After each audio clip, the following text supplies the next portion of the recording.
Sir यो उसले यो लुज भएर हो क्या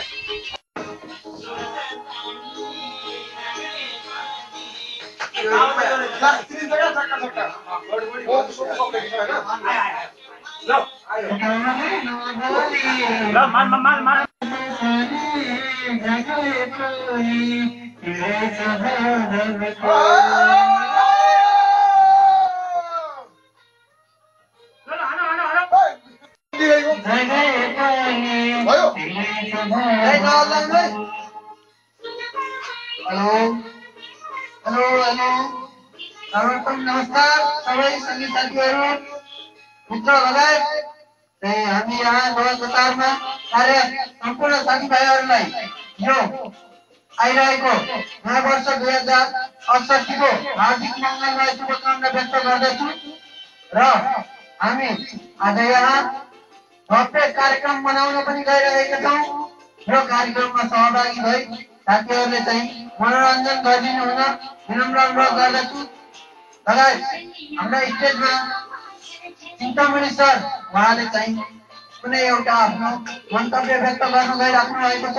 मैले उहाँलाई स्टेजमा बोलाइ दुईटा शब्दहरू व्यक्त गर्न अनुरोध गर्दछु।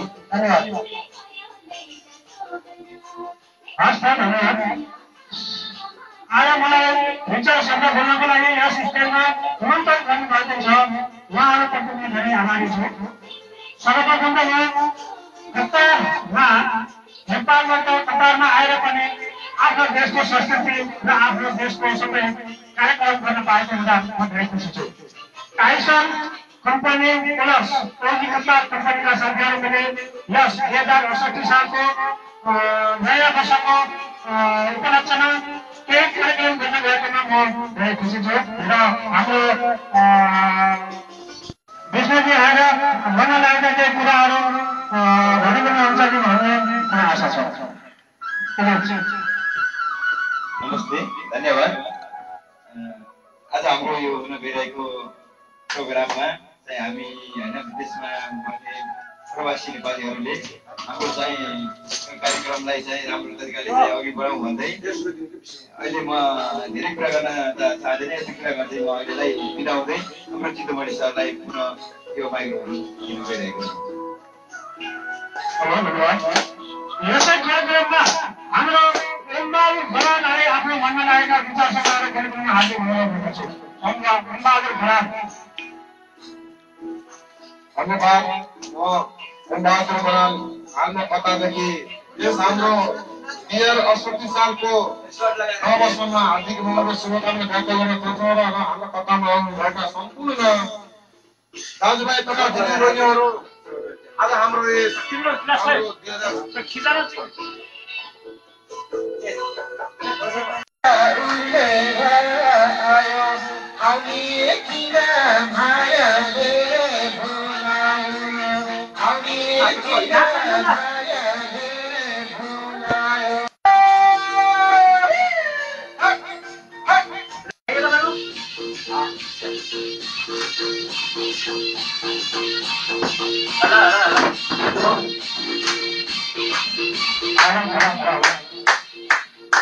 आज हामी धेरै खुसी छौँ किनभने सबै साथीभाइहरू एकै जम्मा भए आफ्नो मनमा लागेका कुराहरू एक अर्कासँग साथसाथ गर्न पाएको कुरा हामी एउटै घरको परिवार जस्तो भएर बस्दा हामीहरूलाई निकै खुसी लागेको छ र हामीहरू नेपालमा गइसकेपछि पनि हामीहरू एक आपसमा एकता प्रत्येक राख्छौँ भन्ने कुरा आउँछ र अरू भन्नु त केही छैन। हामी पूर्वका साथीहरू हाम्रो निष्क्रिय एम्बाजो सुनार ल्याएर आफ्नो मनमा लागेका कुराहरू यस 2067 सालको नयाँ सालको उपलक्ष्यमा केही भन्न लागेका कुराहरू आएर सबै हाम्रो दर्शकहरूको बिचमा भनिदिनु आशा गर्दछु।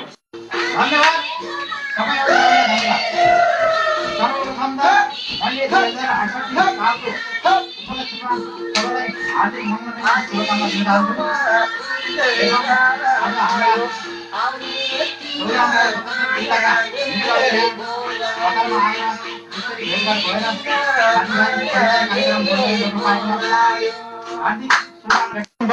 थानेश्वर पाण्डेजी यस मञ्चमा आएर केही कार्यक्रम भन्नको लागि मैले चाहिँ यहाँ न्युटाउँदैछु।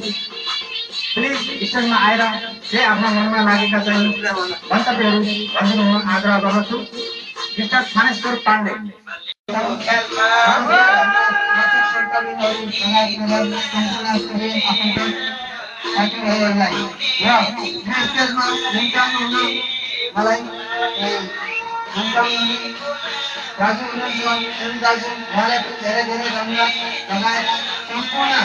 नेपाली साथीभाइहरूलाई यो 2068 को नयाँ वर्षको हार्दिक मङ्गलमय शुभकामना कामना व्यक्त गर्दछु र यहाँ स्टेजमा आई 2-4 शब्द बोल्नको लागि म एम बरालजीलाई विनम्र अनुरोध गर्दछु। एम बरालजी यहाँ आई 2-4 शब्दहरू प्रस्तुत गर्न हुन विनम्र अनुरोध गर्दछु। हस्त धन्यवाद। धन्यवाद। यस्तो समयमा हुँदै उन्नति बराल हामीले 2067 सालको वैशाख 1 हुन गएको हाम्रो युवा कतारमा अर्थात् 14 अङ्क 75 जिल्लाका सम्पूर्ण दाजुभाइहरू एक आपसमा भेटघाट भए। आज हाम्रो दुःख सुख गन्तव्यहरू यस हाम्रो ड्युटी पुरा गरेर हाम्रो मनोरञ्जन यस हाम्रो रुममा आफ्नो वेदनाहरू पुगेका छन् र आगामी दिनमा पनि 2069 सालमा हाम्रो माछेबार यस्तै भएन भन्ने आशा राख्दै म यो दिनसम्म हेर्नु गर्न चाहन्छु। र योभन्दा अगाडि हाम्रो प्युठान जिल्ला सुसाने गाउँ वार्ड नम्बर 1 मा बस्ने विष्णु प्रसाद जाति हुनुहुन्छ। यस मञ्चमा आएर आफ्नो 2-4 शब्दलाई भन्दै म हार्दिक अनुरोध गर्दछु। नमस्कार सम्पूर्ण मित्रहरूलाई। र आज हाम्रो यो हुन गइरहेको नयाँ वर्ष 2068 सालको प्रोग्राममा हामीले रमाइलो गर्न गइरहेका छौँ र हाम्रो नाचगान चलिरहेको छ। साथीहरूले हाम्रो नाचलाई राम्रो भए पनि नराम्रो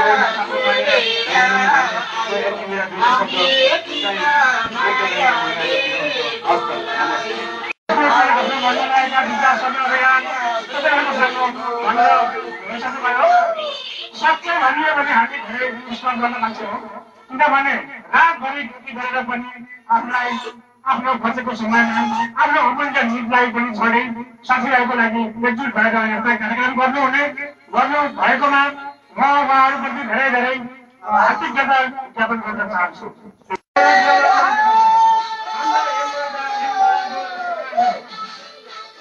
हाम्रो रेडियो छायामा गरेको छ मिस्टर थानेश्वर पाण्डेले हो। अनि अहिले डान्स गर्ने हुन्छ विष्णु बस्नेत, उमाबहादुर भयाली, अनि इमरान सुनार, अनि हाम्रो जतिहरू कति कम लाग्नुहुन्छ धेरै रमाइलो हुँदैछ। हाम्रो इमरान सुनारले ब्रेक डान्स गरिरहनु भएको छ। तपाईँले हेर्नुभयो।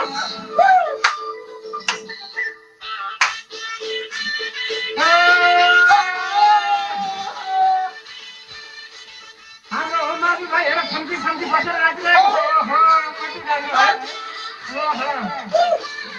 हाम्रो विष्णु भाइले लामो कपाल हल्लाउँदै उठी नाच्नु भएको छ। हाम्रो थानेश्वर भाइ माथि हातमा बसेर सबैको भिडियो खिचिरहनु भएको छ। यति राम्रो गर्दैन है।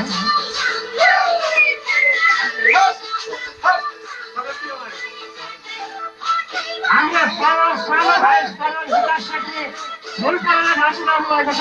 हाँसेर मुसुक्क हाँसेर नाच्नु भएको छ। उहाँलाई पनि हाम्रो हार्दिक धन्यवाद दिनुहुन्छ। हामी